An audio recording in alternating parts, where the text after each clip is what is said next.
Y como saben, este espacio de Julio Basulto. Julio, buenos días. Buenos días, amigo. Buena cara te veo hoy. Bueno, sí, siempre, ¿eh? Gracias. Tú también. Bienvenido, Julio. Gracias, amigo. Bueno, como saben, cuenta cada semana con una pregunta sana y sorteamos uno de sus libros entre quienes acierten la respuesta. Bueno, pues bien, nos ha parecido que valía la pena dedicar un espacio a esa pregunta, a la respuesta de la semana pasada, que fue esta. ¿Qué porcentaje de personas con obesidad mórbida acceden en España a la cirugía bariátrica? Bueno, para hablar de este tema, después la resolveremos también, diciendo también quién ha sido el ganador o ganadora. Bueno, para hablar de este tema contamos hoy con la doctora Violeta Moicé, que es presidenta de la Sociedad Científica Española de Dietética y Nutrición, reconocida experta en obesidad, dietista, nutricionista clínica, investigadora, trabaja en las unidades de obesidad y diabetes del Instituto Clínico de Enfermedades Digestivas y Metabólicas del Hospital Clínico de Barcelona. ¡Ole! ¡Ole! Y lo he hecho casi sin equivocarme. Casi. Doctora, buenos días.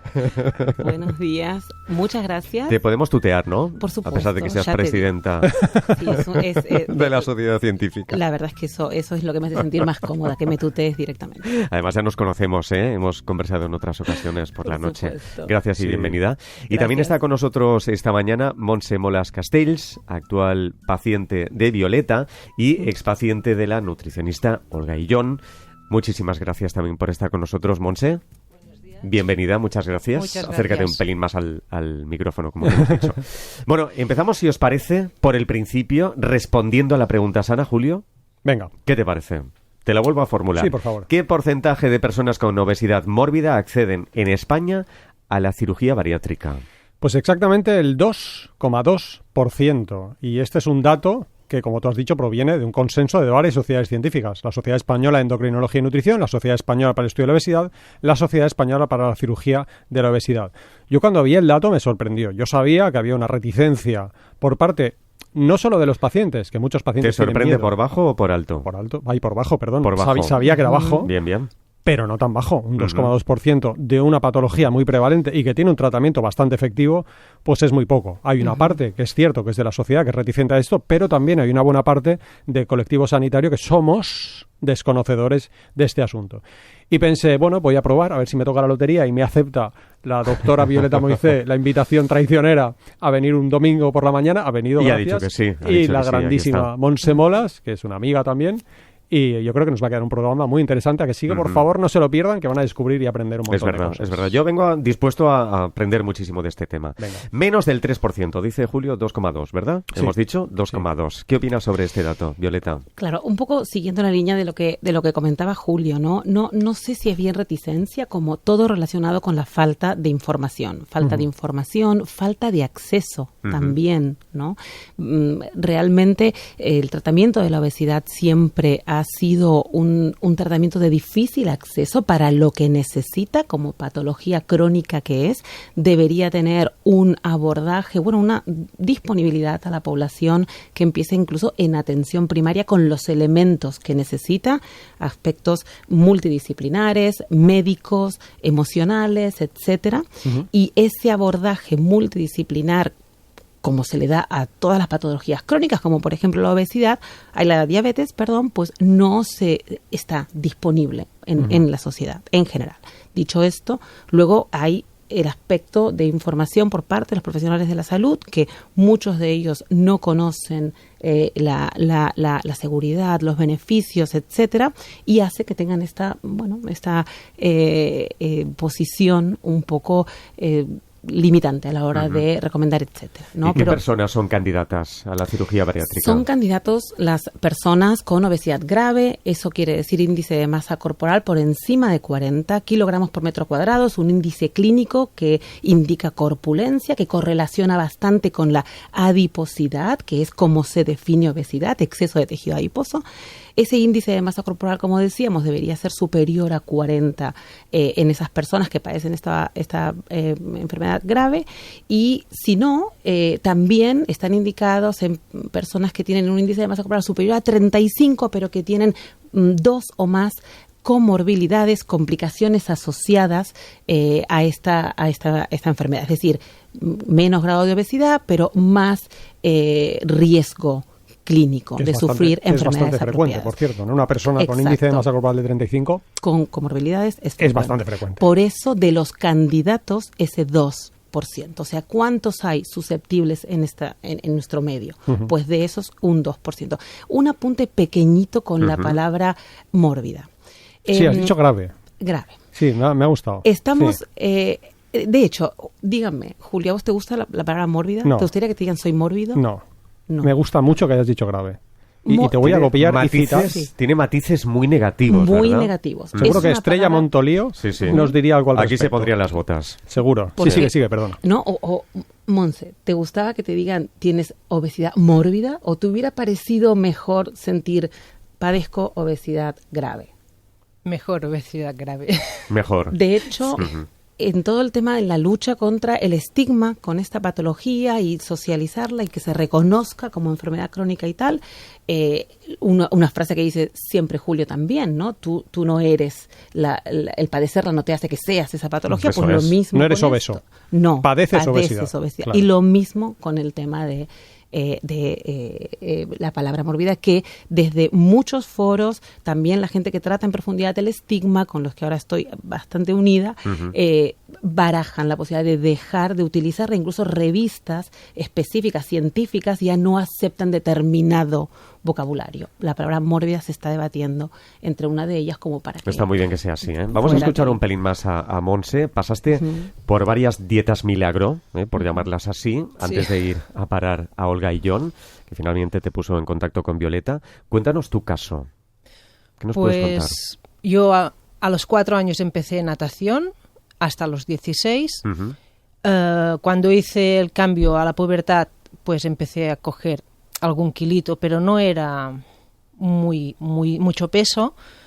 Pero ya me empezaban a decir, estás un poco más rellenita. Pero bueno, todo era el proceso del Otra cambio. vez el lenguaje, ¿eh? Rellenita. Sí.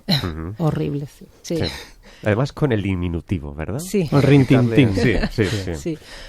Y bueno, ya empiezas a pensar, ostras, pues a lo mejor sí. Empiezas con el biomanán típico de la farmacia, luego la dieta de la alcachofa, luego la sopa quemagrasas. Pronocal. Bueno, esto es más al final. Ah, sí, perdón. El pronocal fue al final ya. Luego, bueno, tuve los 3 hijos, que también se agravó más.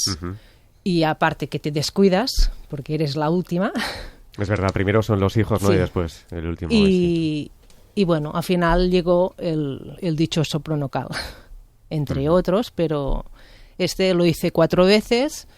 Lo que me molestó más fue que fue una doctora la que me lo aconsejó, que lo hice y que me volviera a hacer la dieta 4 veces cuando no es aconsejable 4 veces. ¿Podemos contar qué es el pronocal para quien esté perdido no sepa de qué estamos hablando, Monse? Bueno, es una dieta a base de batidos, a base cetogénica. O sea, no tomas nada de grasas, no tomas carbohidratos, solo lo que es los batidos y una ensalada para comer y una para cenar.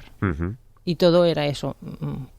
Por lógica, bajé mucho de peso, pero la reeducación no es la adecuada.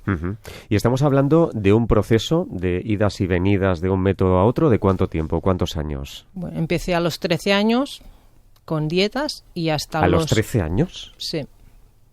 Sí, porque estaba con la natación de competición y, bueno, los cánones, ¿no? Tienes que estar más delgadito porque no es normal que una nadadora fuera más rellenita, que no estaba rellena, ¿eh? No, seguro que tenías un peso normal. Sí, ¿no? sí. Bueno, Sí, se puede decir no eso sería de cuestión normal, de peso porque el músculo también pesa. Eso Sí, es, claro. Sí, pero claro. estaba en 60 kilos, que no era 1,69 m, pues 60 kilos no es sobrepeso. Cuando tú vas a parar con Olga, 2 cosas. La primera, ¿qué peso tenías entonces? Yo no lo sé. Si estuviese Olga, no puede estar con nosotros porque somos demasiada gente en esta Sí, sala. hay mucho micrófono Una pena. abierto, sí. Pero la primera pregunta es esa, ¿qué peso tenías? Y segundo, Olga, ¿a qué atribuía ese incremento de peso? Yo ya sé que tú sabes la respuesta, y yo también, y Violeta también. Pero los oyentes no. Pero los oyentes Para no, eso y me estamos. gustaría que lo dijeras, nada más. Bueno, estaba en 104 kilos y que lo atribuía pues al picoteo. No. Olga lo atribuía al efecto rebote ocasionado. Ah, bueno, sí. Claro, no al picoteo. De todos esos métodos que había. Sí. Claro, esos efectos, el que se llama el efecto yo-yo, son causantes, Sí. en buena parte, no es el único causante, pero en buena parte son causantes de la epidemia de obesidad. Son tratamientos de choque que te hacen perder masa muscular, Sí. algo de masa grasa, pero también mucha masa muscular. Eso altera el metabolismo y luego encima el paciente se siente culpable cuando en realidad él ha sido una víctima de una negligencia. Claro, no, Sí. un poco la idea es eso, ¿no? Nunca es, en temas de obesidad, como en cualquier otra patología crónica, nunca es solo una Por pieza. supuesto. Es varias piezas del puzzle lo que llegan a que una persona pues desarrolle y mantenga la enfermedad a largo plazo. De hecho, también está el tema individual, obviamente, ¿no? La genética. dotación que tengo, porque otra persona que se comporte de la misma manera que Monse, probablemente No, claro. haciendo exactamente Claro, lo mismo, claro. probablemente no desarrolle. Por eso la vulnerabilidad viene de que en esa circunstancia, con eso, desarrolló. Otra persona con lo mismo, pues no desarrolla. Y ahí es donde ella padece la enfermedad y no otra persona, ¿no? Ujú. Pero yo cuando hice la primera vez Pronocal me fue muy bien, la segunda también, la tercera ya me costó más y en la cuarta vez ya no... Claro, igual podríamos ya no- hablar de el metabolismo no hacía efecto. qué hubiera faltado para que después de la primera haber trabajado el mantenimiento y quedarte así, y que haya sido una primera, que de hecho parte de lo que hace la cirugía bariátrica es lo mismo, llevar a la persona a reducir de forma abrupta la ingesta calórica que hace cada día, pero es que no lo hace porque quiere, o sea, el tratamiento es obligado porque nada más ha demostrado que funcione a largo plazo. Eso es. Y eso es así. Entonces, Nos situamos. Pasado 30 de marzo se publica un texto científico titulado Obesidad y COVID-19, un posicionamiento necesario, y en él apareces como firmante. En él leemos que, y leo, las personas con obesidad no solo se ven afectadas en la pandemia por el hecho de constituir un grupo de riesgo, sino también por las consecuencias en la salud derivadas de las medidas de restricción de la movilidad, por la afectación y el retraso en la atención sanitaria y por la dificultad de acceso a la cirugía bariátrica, entre otros. También insistís en ese texto en que las personas con obesidad deben ser grupo prioritario para la vacunación contra la COVID-19. Bueno, sabemos que has participado en más investigaciones relacionadas con todo esto, con la obesidad, la cirugía bariátrica, el coronavirus. ¿Qué nos puedes contar sobre estas cuestiones? sí, realmente mira, ahora hace un año empezábamos en el hospital, conjuntamente con el espacio de intercambio de experiencias del paciente, a contactar con nuestros pacientes que no COVID, ¿no? Que estaban pues con el seguimiento clínico o médico suspendido por no poder acceder al centro de salud. Quisimos evaluar sus necesidades, evaluar qué necesitaban de nosotros y cómo estaban sufriendo sufriendo esos efectos, ¿no? Y de hecho, eso es lo que vimos. Vimos que todos lo pasamos mal, obviamente, desde el punto de vista emocional tuvo un impacto y está teniendo y tendrá un impacto, pero en algunos de ellos esto provocó un aumento de peso, mientras que en otros no. Hubieron personas que no sufren la enfermedad que al revés se pusieron a hacer ejercicio, a comer sano porque estaban en casa. Algunas de las personas, pacientes nuestras, también hicieron eso y también empezaron a desarrollar estrategias positivas. Agregaron nuevas actitudes positivas, lo que fue muy reconfortante de ver en nuestros, de oír por nuestros contactos telefónicos, cómo adquirieron actitudes positivas que les ayudaron. Otras, pues no, fueron mal, ganaron un poco de peso, de 1 a 3 kilos, que de hecho ese peso, aunque parezca muy poco, es mucho, porque bajar ese peso ¿no? Es luego muy complicado. Y obviamente hay aspectos importantes que hay que tener en cuenta. La gente en la lista de espera, los pacientes nuestros en la lista de espera empeoran algunas enfermedades asociadas que tienen. También hay casos de que uno puede morir en la lista de espera por sus complicaciones. O sea que, claro que es como decíamos, grupo poblacional vulnerable al cual tenemos que priorizar toda atención y soporte clínico que podamos. Bueno, voy a recordar los teléfonos para nuestros oyentes: 900-630-630 y 900-137-137. Sobre todo hoy, si tienen preguntas sobre estas cuestiones que estamos tratando, porque la semana que viene no estará Violeta. Entonces tú y yo lo tenemos complicado. Ni Monse, cuidado. Ni Monse. Es una persona también experta en el tema porque lo ha vivido. Eso es, lo ha vivido en sus carnes, ¿no? 900-630-630 y 900-137-137. Bueno, ¿qué opinas tú de la cirugía bariátrica, Julio? Opino que es un tratamiento infrautilizado. Antes de responderte a esto, déjame que añade algo sobre lo de la obesidad mórbida que me he acordado mientras ahora hablabas, de una frase que leí hace poco en un libro de Amarna Miller. Sí. Es una ex trabajadora sexual, pero sobre todo es una licenciada en Bellas Artes. Ha escrito un libro que a Olga y a mí nos ha encantado, que se titula Vírgenes, esposas, amantes y putas. Pues bueno, en este libro encontramos la siguiente frase. El lenguaje moldea la manera en que entendemos el mundo. De ahí la importancia del lenguaje en estos casos. Tú no eres un obeso, tú no eres un gordo. Tú eres una persona víctima, igual que no dices eres un sidoso. ¿A qué no? Eres una persona víctima del SIDA. Pues no eres un obeso, eres una persona víctima de la obesidad, porque la obesidad, como hemos dicho, es multifactorial y suele iniciarse en la infancia. Y de hecho esto me ayuda a responder a tu pregunta. ¿Qué opino de la cirugía bariátrica? Pues hay muchos niños, en España no tanto, en Estados Unidos es una pandemia, hay muchísimos niños que tienen obesidad grave, en palabras de la doctora Violeta Moisés, y que cuando lleguen a adolescentes y que cuando lleguen a adultos seguirán teniendo obesidad grave, porque es muy raro, es 1 de cada 600 casos que consigue revertir esta situación. La inmensa mayoría se quedan ahí. Discriminar este tratamiento, no dar este tratamiento que está indicado, es un gran fallo del sistema. Porque por una parte estamos los sanitarios diciendo que la obesidad es un problema de salud pública, pero por otro lado no damos respuesta a este problema de salud pública cuando esa respuesta está. Y como ha dicho Violeta, es el tratamiento más efectivo. De todos los posibles tratamientos que utilizamos para la obesidad, el tratamiento de la cirugía bariátrica, que tiene efectos secundarios, como todo en la vida, es decir, un paracetamol tiene un efecto secundario, pero bien indicado y con un equipo multidisciplinar como se hace, es un tratamiento que tiene una eficacia arrolladora. Por tanto, no darlo es una discriminación al paciente y es una manera indirecta de discriminar y culpabilizar al paciente. El paciente con obesidad se suele sentir culpable. De hecho, tú misma, Montse, cuando te he preguntado has dicho el picoteo. Olga, que ahora no puede hablar, estoy seguro de que nunca te ha dicho eso, pero tú lo piensas, porque toda la sociedad te ha hecho creer, incluyendo muchos profesionales sanitarios, que la obesidad es culpa en cierta manera de ti. Y esto no es así. Que tú lo has provocado, ¿no? Claro. Con lo que has hecho. Yo no tengo sordera porque escucho con malos oídos. No tengo miopía porque miro con malos ojos. Pues la obesidad es multifactorial y se suele iniciar incluso antes de nacer. Durante el embarazo hay factores que predisponen a esto, ¿no? Total, que como digo, hay un montón de prejuicios al respecto y estos prejuicios están dentro del sistema sanitario. Así que deberíamos invertir más en prevención. ¿De la obesidad? Sí, pero también la prevención de la mortalidad asociada a la obesidad grave, que las personas con obesidad grave tienen más mortalidad, por eso Violeta firma un documento, que es el que tú has comentado, diciendo que deberían ser grupo prioritario de vacunación contra el coronavirus, porque es un grupo de riesgo, que el estilo de vida influye, sí, seguro, ante 2 personas, una con obesidad grave y yo mismo, que no la tengo. Si yo fumase, bebiese alcohol, fuese sedentario, me automedicase, seguramente tendría más riesgo de patología. Pero bien, la cuestión es que ante 2 mismas circunstancias, una persona con obesidad grave y otra que no, la persona con obesidad tiene más riesgo. Tenemos que poner prevención para uno, que no acabemos con estas tasas que están pasando ahora mismo de obesidad, pero también prevención de las patologías derivadas de la obesidad. Tenemos una persona con obesidad grave o una persona con índice de masa corporal del 35 con 2 comorbilidades, algo muy frecuente, pues por favor, demos prioridad a este tratamiento porque además eso es un ahorro sanitario.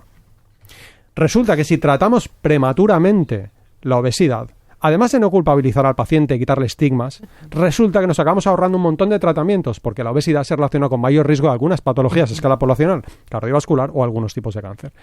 ¿Qué añadimos, doctora? Violeta? Quería decir varias cositas. Venga. Una de ellas, hablando de las bases fisiopatológicas de esto, de hecho, y es muy importante que quede claro, ¿no? Cuando uno, lo que decía Monse también, no se sabe hoy mismo si la sobreingesta, que generalmente está asociada en las personas que padecen obesidad, es causa o consecuencia sí, señora, de la muy obesidad. bien. Explica esto, que es muy importante. Básicamente, todas las personas, hay muchas, lo que decíamos antes, ¿no? Hay muchas personas que de hecho comen más y comen mucho, más que otros, ¿no? Cuando se comparan, y no por eso desarrollan obesidad.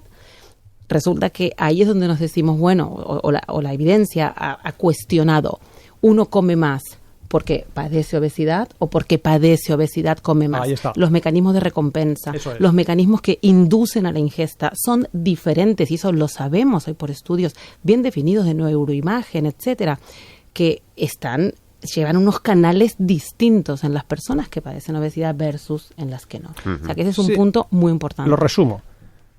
Tú no tienes obesidad por comer mucho. Comes mucho porque padeces obesidad. Bien. Perfecto. Queda dicho. Bueno, antes de la pregunta sana, pregunta para Montse. Pregunta sana para Montse. ¿Qué dirías a las personas candidatas a esta cirugía pero que tienen miedo a hacérsela? Que entiendo que el miedo es lo más habitual en este tipo de cirugías, ¿eh? ¿O no? ¿O no? ¿O no? ¿Tú no tenías miedo? Yo no tenía miedo. Qué bien. No. Y además yo no tenía patologías anteriores. O sea que también recomiendo a las que no tienen patologías que se lo planteen. Porque ¿por qué tengo que esperar a estar mal para entrar en un quirófano que voy a tener más posibilidades de estar peor o de tener algún efecto grave dentro de la operación? Mejor entrar en buenas condiciones. Uh-huh. Pues primero que la gente se lo plantee sin patologías, que tenga un peso que no sea sano y bueno, que eso. Información, ¿no? Información, porque yo siempre me pensaba que una cirugía bariátrica era para gente de 200, 300 kilos. Los programas que enseñan son gente muy grande. Uh-huh. ¿Cuánta culpa tenemos los medios de comunicación en eso, eh? Y yo, cuando entré en quirófano, la enfermera me dijo, ¿tú de qué te operas? Que pensé, pero si entro para una bariátrica. Pues me preguntó eso. Dice, pues es que no lo parece, no, tú estás bien, me dijo. O sea, me vio bien. Mi volumen no era excesivo. El que ya está acostumbrado. Pienso que también es muy importante el entender bien el proceso. Esto no es un paseo por el parque. Obviamente hay un trabajo previo, un trabajo delante y un trabajo después y muy a largo plazo. La persona obviamente tiene que conocer eso, saber el compromiso o lo que puede esperar, no tener falsas expectativas. Es un tema muy importante del que antes estábamos hablando con Julio y es que se relaciona con todas las, la evolución y cómo valoras, cómo percibe la persona, el paciente, el éxito alcanzado, ¿no? O sea que comprometerse a largo plazo a los cambios que eso requiere. Bueno, Violeta, Montse, no os mováis. Pregunta sana. Bueno, preguntábamos, como hemos ya comentado al principio, a nuestros oyentes qué porcentaje de personas con obesidad mórbida acceden a la cirugía bariátrica. Decimos 2,2% aproximadamente. El ganador, Enrique García, de Esplugas de Llobregat, en Barcelona, gana el libro Secretos de la gente sana, escrito por Julio Basulto, María José Mateo, publicado por De Bolsillo. ¿Qué preguntas hoy? Pues una pregunta que es fácil de encontrar en Google. El Scientific Advisory Committee on Nutrition, SACN, ¿considera que reducir el consumo de grasas saturadas puede disminuir el colesterol sanguíneo? Esa es la pregunta. El Comité Científico Asesor de Nutrición ¿considera que reducir el consumo de grasas saturadas puede disminuir el colesterol sanguíneo? ¿Lo he preguntado bien? Sí, pero es mejor decirlo en inglés porque como tecleen eso en Google en castellano no lo van a encontrar. Claro, pero es que... Tu inglés es muy bueno. Que lo diga Violeta. No lo pienso decir. Bueno. Pero, ¿tienen que decir sí o no? ¿O tienen que decir sí? Porque, claro, sí o no. no es fácil. Hombre, si nos cuentan el por qué, sí. Porque no es fácil de encontrar la respuesta, ¿no? A ver, in English, Violeta. ¿Cómo lo dirías tú? ¿Cómo era? Scientific Advisory Committee on Nutrition. Okay, so Scientific Advisory Committee on Nutrition. Oh, yeah. Qué grande eres. No. Yo lo decía mal. Les escuchamos a ustedes. Participa en directo. Marca los teléfonos gratuitos 900-630-630 y 900-137-137. Las 12:30 en punto, 11:30 en punto en Canarias. Empezamos en La Rioja. Teodora, buenos días. Hola, muy buenos días. Adelante, Teodora. Mira, el tema es que me siento muy identificada con la persona invitada. Con Montse. He pasado por todos esos procesos. Entonces ahora mismo tengo 65 y resulta que peso 105 kilos. Me he hecho una analítica, me ha dado un poco de colesterol, ácido úrico y tal. Y cuando soy una persona que ya llevo años, o sea, mucho, y no consigo bajar, tomando comida, el 80% sana. Verdura de la huerta y pollo y pavo y tal, o sea, y pescado. El otro 20% es alguna escapadita que te das, claro. Y no consigo bajar, porque creo que tendría que hacer 800 calorías. ¿Qué opina usted? A ver, doctora Moisés, ¿no? Ya que está con nosotros, doctora, Sí. adelante. Hola, ¿qué tal? Bueno, gracias por la exposición, porque realmente esto es un caso muy típico, ¿no? Ocurre muy a menudo. Es que es así, realmente lo tiene bien definido usted. Necesita restringir mucho la ingesta calórica para que pueda ser posible perder peso, para que el balance energético, esa entrada y salida de energía, se termine en una pérdida de peso. Entonces, hay que acompañar, obviamente, esto con la actividad, todo, y que la primera fase de pérdida de peso es a expensa de comer pocas calorías, no poco volumen, que eso es otro tema que da para otro programa. Hay que hablar con el médico, tiene que consultar a ver las posibilidades que tiene de acceder a este tratamiento. La indicación la tiene que dar el médico, el clínico, y por supuesto, si fuera posible, pues acceder dentro del equipo multidisciplinar, como decíamos. No hay una respuesta. Usted sí tiene que operarse porque le ha costado mucho. No, porque también le costará después de la cirugía. Es decir, una vez una persona se opera, necesita seguir controlando la alimentación, necesita seguir realizando actividad física. Pregúntenle a Monse, que en eso ella es la presidenta hoy aquí y ella es la experta, y ella ha hecho un cambio de vida, que esta es una parte que igual podrías explicar. O sea, que no es que me opero y se acaba todo. No, se opera, disminuye el riesgo, está mejor, vivirá mejor, pero además tendrá que seguir con todos esos cuidados, porque esta es una patología crónica, es así, y el tratamiento de esa crónico. Sí. Es actividad física, sobre todo. Lo que comes lo tienes que quemar. Eso está claro, ¿no? Y hacer músculo que aumenta tu gasto energético. Sí, y ahí si haces deporte, aumentas masa muscular. Masa muscular quiere decir que te ayudará a quemar más rápido. Y luego es esto, que no te lo regalan tampoco después. Claro. Tienes que esforzarte igual, pero bueno, es una ayuda. Merece la pena. Sí. Teodora, muchas gracias por la llamada. A vosotros. Cuídese mucho, un abrazo muy fuerte. Gracias. Gracias. ¿Puedo hacer Adiós. una pregunta, Sí, claro. Monse? Monse, tú tienes, si entramos en tu Instagram, Monse Molas, veremos un montón de pasteles. Es decir, Le gustan los pasteles, sí. No es que le gustan, es que hace pasteles de diseño brutales, preciosos, y los regala o los vende o tal. Bueno, alguien como tú, que tiene delante todos los días pasteles y que consigas un normopeso como tienes ahora, me hace pensar en algo que os he escuchado tanto a Olga como a ti, Violeta, como a ti, Monse, y que me gustaría que explicases aquí. Te operan el sistema digestivo, pero no te operan el cerebro. ¿Nos lo cuentas esto? Sí. Es muy bueno eso, ¿eh? Sí, es que es cierto. Las ganas de dulce, las ganas de comer no te las quitan. O sea, te operan el estómago, que es la ayuda, pero tú tienes la misma ansia para comer cosas. Yo peco de vez en cuando. Como todo el mundo. Como todo el Escapaditas, mundo, decía Teodora. Yo no le diría ni pecar ni escapaditas, diría decidir comer eso en ese momento. Claro. Pero me lo como sin remordimiento, pero luego siendo consciente y ya voy está, ¿no? a hacer deporte, quemo lo que... Igual estaría bien decir que Monse lleva 1 año y medio operada. Sí. Un año y medio. La parte más fácil es los primeros 8 meses, 9, 1 año. A partir de ahí todo sigue siendo un desafío como antes de la cirugía, y estás en eso. Y lo estás haciendo muy bien, Monse. Ahora Qué estoy bien. en el desafío porque tengo más hambre, porque veo que me apetece todo más, pero tengo que poner un freno, y si no lo pongo, pues hago deporte con más... Claro, pero igual tu motivación ahora es otra con respecto a empezar con 105, Sí. la motivación, que es un tema que... Sí. Y se encuentra mejor. Enhorabuena, ¿eh? Enhorabuena, Monse. Gracias. En Valencia, María, buenos días. Hola, buenos días. Adelante, María.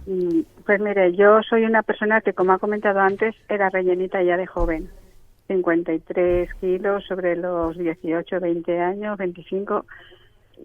Luego ya he ido aumentando poco a poco. Cuando me quedé embarazada, el del primer hijo, recuperé mi peso casi normal, pero con el segundo, que lo tuve muy seguido, ya no lo he recuperado. Sí, he perdido peso, pero nunca lo he recuperado. Y ahora pues estoy también siempre para perder peso tengo que llevar una dieta muy estricta. y me noto un poco, cuando las llevo así, me noto un poco flojera en las piernas, que me mareo un poquillo y en fin, no la puedo llevar durante muchísimo tiempo. Soy baja de tensión, soy propensa a tener anemia y padezco ahora de tiroides, también hace... Entonces yo he llevado dietas estrictas y he llegado a perder peso. Me he puesto muy contenta. Pero en cuanto lo he dejado, aquí en Valencia normalmente se come la dieta mediterránea y más en los pueblos. El arroz con acelgas, el potaje de espinacas con arganzos, el puchero con ven, en fin.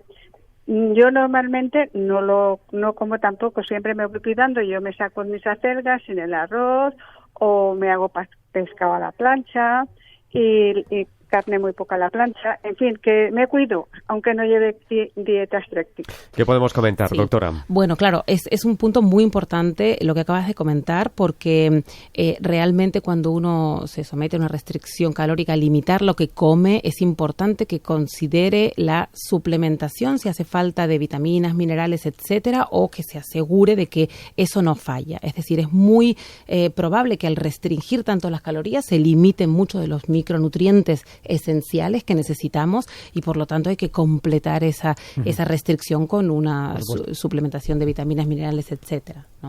María, muchas gracias por la comunicación. Gracias. Oye, una otra pregunta. Sí. ¿Influye mucho en la obesidad el padecer de tiroides? No, el si hipotiroidismo, no si está es controlado, causa, claro. Exacto. Si está controlado, eso era antiguamente se creía, había una relación con eso. Por eso lo pregunto. No, ahora no. Bien. No. María, un beso, muchas gracias. Muchísimas gracias. Cuídese mucho. Buenos días. En Soria, Mari, buenos días. Buenos días. Adelante, Mari. Buenos días. Buenos días. Mire, mi pregunta no tiene nada que ver con el tema que están tocando ahora, bueno. pero la verdad se harían el favor. Es un programa buenísimo el que ustedes tienen. Mire, verá, yo tengo gastritis crónica. Mido 1,60, peso 51 kilos. ¿Haría el favor de decirme si existe una dieta para curar la gastritis crónica? Vamos a contestarle. Hola, Mari. Mari era, perdón. Sí, Mari. Gracias. Hola, Mari. Gracias por llamar. Vamos a contestarle al unísono dos nutricionistas. La doctora Violeta Moicé y un humilde servidor. Sí, les comento. A mí me lleva una nutricionista y también el doctor digestivo. Pero aún así pues tengo problemas. Hay veces que tengo unos dolores, otras veces que no. Procuro comer lo menos posible. Yo me encuentro muy, muy delgada y mi pregunta era esa. Bien, si pues vamos a contestar a la de 3. 1, 2 y 3. No hay una dieta que cure la gastritis crónica. Sí que es cierto que el abordaje dietético nutricional y el seguimiento por un nutricionista, una nutricionista, digo una porque la mayoría son mujeres, hay una discriminación aquí brutal con el tema sexo. Sí, los famosos somos los hombres y a Violeta Moicé no la conoce nadie. Seguidla en redes sociales, por cierto, sí, @Violeta Moicé. Cada vez que vengo tengo un aluvión después de... Muy bien, @Violeta Moicé. Muchos admiradores. Entonces un seguimiento por parte de un nutricionista o una nutricionista pues es importante, pero que nadie le haga creer que va a curar la gastritis crónica, porque eso pues no se hace con la dieta. En el caso de que mejore y de que remita, tiene que ser un abordaje multidisciplinar, desde luego con un gastroenterólogo y con un colectivo de expertos. Doctora, ¿algo añadir? No, Bien. exacto. Estupendo. Pues Mari, muchísimas gracias por la comunicación. Gracias a ustedes por atenderme. Nada, al contrario, gracias por estar ahí luego, y por la adiós. confianza. Un beso muy fuerte. Bueno, pido disculpas a María Jesús de Pamplona, que estaba ahí, esperando para entrar, pero no hay más tiempo, desgraciadamente, pero tenemos muchas semanas por delante.